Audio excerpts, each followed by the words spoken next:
दोस्तों, स्वागत है आप लोगों का एडुकेयर एकेडमी 0.2 चैनल पे। तो चलिए आज हम क्लास 10th के बच्चा जो इस बार फिर मई में दोबारा एग्जाम देने वाला है या आगे तैयारी कर रहा है, उसके लिए एक महत्वपूर्ण क्वेश्चन और मेथड है जिसका नाम है सब्स्टिट्यूशंस मेथड।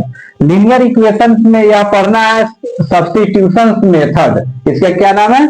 सब्स्टिट्यूशंस मेथड, यानी कि यह लीनियर इक्वेशन में पढ़ना होता है। अब यहाँ पे क्वेश्चन बोर्ड में बनाने का क्या तरीका होता है, इस पे बात करेंगे हम लोग। क्वेश्चन तो सभी विद्यार्थी बना लेते हैं, लेकिन बोर्ड में कैसे लिखना है इस पे बात करना महत्वपूर्ण है। सबसे पहले आप लोगों को क्या लिखना है, जिसको देखेंगे यहाँ पे गिवन लिखना जरूरी है कि इसमें क्वेश्चन में क्या दिया हुआ है। तो क्वेश्चन में दो इक्वेशन दिया हुआ है। पहला इक्वेशन है 2x plus Y equal to 7, इसको नाम देंगे इक्वेशन 1। एंड सेकेंड इक्वेशन है x minus Y equal to minus का 1, इसे नाम देंगे हम लोग, क्या नाम देंगे? इक्वेशन 2। अब यहाँ पे देखेंगे कि अब आगे हम लोगों को क्या करना है। तो क्वेश्चन में बोला है लीनियर इक्वेशन को सोल्व करने का मेथड क्या होना चाहिए? सब्स्टिट्यूशन मेथड, यानी कि इसका मेथड का नाम है सब्स्टिट्यूशन मेथड। तो यहाँ लिखेंगे सब्स्टिट्यूशन मेथड। इस मेथड का क्या नाम है? Substitution method. यानी कि अब इसके बाद हम लोग प्रक्रिया में चलेंगे कि यहाँ पे लिखेंगे इक्वेशन 1 एंड इक्वेशन 2। तो यहाँ सबसे पहले हम लोग इक्वेशन 2 की मदद से फ्रॉम इक्वेशन 2, यहाँ पे क्या लिखेंगे? फ्रॉम इक्वेशन 2, बहुत बारीकी से देखिएगा। फ्रॉम इक्वेशन 2 से यहाँ से y का वैल्यू या x का वैल्यू जो आपको इच्छा करे उसका वैल्यू निकाल लेंगे। जो इक्वेशन में इजी लगे निकालना उसे निकालेंगे। यहाँ लिखेंगे x minus Y equal to -1। तो हम लोग देखते हैं कि यहाँ से y का वैल्यू निकाल लेते हैं, ठीक है, क्योंकि यहाँ पे माइनस लिखा हुआ है। तो y को इस साइड भेजेंगे और -1 को यहाँ पे भेजते हैं। तो यहाँ क्या होगा? x plus 1 equal to Y हो जाएगा।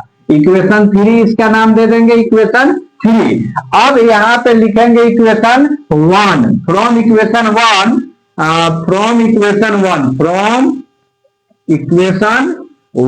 यहाँ पे क्या लिखेंगे? फ्रॉम इक्वेशन 1 में क्या इक्वेशन दिया हुआ है? 2x plus Y equal to 7। अब यहाँ पे लिखेंगे वैल्यू पुटिंग्स,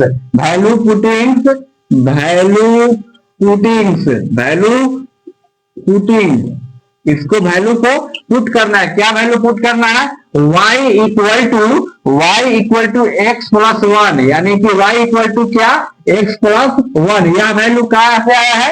सोल्विंग इक्वेशन 2 से। तो यहां फिर लिखेंगे 2x plus Y equal to हम लिखेंगे x प्लस 1 इक्वल टू 7, ठीक है। अब सोल्व कीजिए इसको। 2x और x मिलके क्या हो जाएगा? 3x प्लस का 1 इक्वल टू 7। अब यहां देखेंगे 3x इक्वल टू क्या हो जाएगा? 3x इक्वल टू 7 माइनस 1, यानी कि 6। 3x इक्वल टू क्या हुआ? 6। x इक्वल टू क्या होगा? 6/3 इक्वल टू 2, यानी कि x का वैल्यू 2 आया।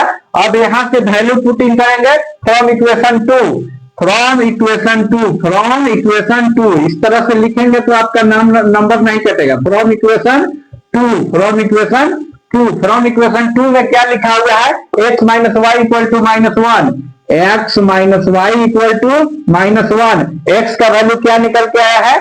2। यहाँ पे पुट करेंगे 2 माइनस वाई इक्वल टू -1। तो इसको y के इस साइड भेज दीजिए और -1 को इस साइड, यानी कि 2 प्लस 1 इक्वल टू वाई हो जाएगा। देन 3 इक्वल टू वाई, यानी कहने का तात्पर्य है y का वैल्यू 3 आ गया और x का वैल्यू क्या आया था? 2। यही आपका आंसर हुआ। तो इस तरीका से अगर आप